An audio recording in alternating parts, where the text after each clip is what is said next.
On a remote island in the middle of the Pacific, nearly 1,000 giant stone faces stare out to sea, silent, haunting, and completely unexplained.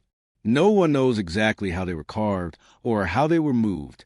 Even stranger, no one can say for sure why they were built at all. This is Easter Island, and its mysteries may hold forgotten truths about humanity's past and its future.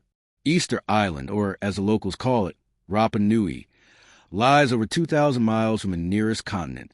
It's one of the most isolated inhabited places on Earth. Yet centuries ago, a great society flourished here, and they left behind something that still stuns the world. The Moai, massive stone statues, some over 30 feet tall and weighing up to 80 tons. The first mystery is how they were carved. These weren't made with metal tools. The Rapa Nui people used simple stone chisels to shape volcanic rock into detailed human figures, each with distinct features, and some even wearing huge stone hats called pakeo. But that's just the beginning. The real question is, how did they move them? These statues were carved at a quarry, Reino Raraku, but then transported miles across rugged terrain to stand on stone platforms near the coast. Some say they used logs and ropes. Others believe the statues were walked, upright using a complex rocking technique. The locals have a legend. The Moai walked themselves.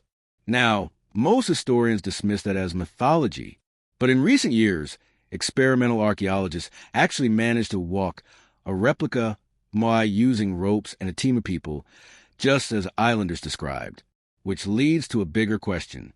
Why were they built? Were they representations of ancestors? Spiritual guardians meant to watch over the island? Messages to the gods, or to something beyond? The Moai face inward, not out to sea, suggesting they were meant to watch the people, not protect them from outside forces. But here's where it gets even stranger. By the time Europeans arrived in the 1700s, many Moai had been toppled. The once great Rapa Nui civilization had collapsed into famine, war, and isolation. What happened? Popular theories suggest ecological disaster. The islanders may have cut down all the trees, possibly to move the statues, leading to soil erosion, food shortages, and civil conflict.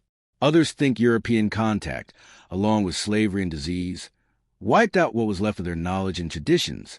But some believe the collapse happened even earlier, and the true cause is still hidden. Could Easter Island be part of a much older network of forgotten civilizations? Some point to similarities in megalithic construction around the world, from Peru to Egypt to Polynesia.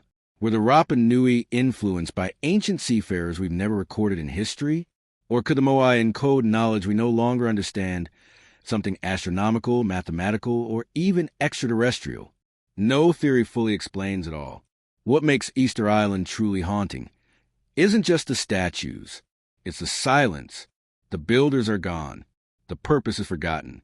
And the island's secrets are buried beneath generations of erosion and myth.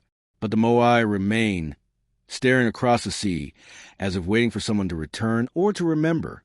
Maybe the question isn't who built them. Maybe it's, what did they know that we don't?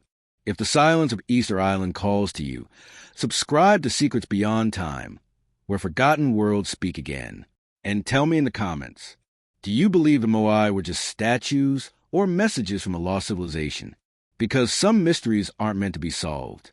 They're meant to wake us up.